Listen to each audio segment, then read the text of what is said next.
વાત કરીએ અમરેલી ખાતે લેટર કાંડમાં યુવતીના સરઘસ કાઢવાની વાતને લઈને રાજ્યભરમાં ચર્ચા ચાલી રહી છે।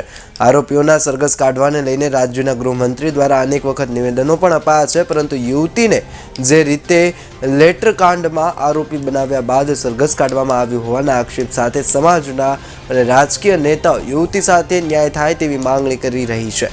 ત્યારે અમરેલીમાં લેટર કાંડ જે યુવતીના આરોપી બનાવી છે તે હવે પાટીદાર સમાજમાં પણ તેને લઈને હવે પાટીદાર સમાજ સામે આવ્યું છે। તેણે કોંગ્રેસના નેતાઓ પણ યુવતીને ન્યાય અપાવવા માટેની માંગ કરી રહ્યા છે।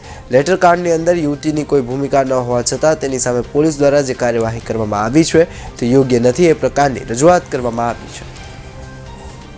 પણ પૂછવાનું કે તમારા કોઈ પણ ડિપાર્ટમેન્ટની અંદર કોઈ પણ અધિકારી કે કોઈ પણ વ્યક્તિ પકડાય છે લાંચ લેવામાં કે કોઈ પણ કૌભાંડની અંદર, તો શું એની સાથે તમે મિનિસ્ટરને પણ આરોપી બનાવો છો ખરા? એટલે આ સવાલનો પણ જવાબ આપવામાં આવે। અને ખાસ કરીને હર્ષભાઈ સંઘવીને જણાવવાનું કે તમે આજ દિન સુધી એક પણ બુટલેગરનું કે એક પણ તોડબાજનું તમે સરઘસ નથી કાઢ્યું। તમારા વિસ્તારની અંદર જ કેટલા બુટલેગરો છે, એટલે આ દીકરીનું જે પ્રમાણે સરઘસ કાઢવામાં આવ્યું તે પ્રમાણે બુટલેગરોનું પણ સરઘસ કાઢવામાં આવે।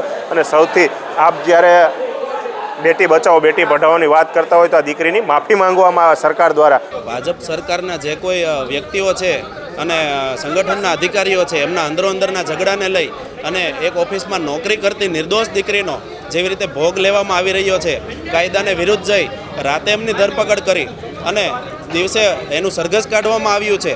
જે અમરેલીના દંડક છે, ગુજરાતના વિધાનસભાના દંડક છે, એ કૌશિકભાઈ વેકરિયાને અમે એક મેસેજ પહોંચાડવા માંગીએ છીએ કે કૌશિકભાઈ વેકરિયા, ખરેખર તમારામાં હિંમત હોય, તમારે જો મર્દાનગી બતાવવી હોય તો તમે ભૂમાફિયાઓનું સરઘસ કાઢો।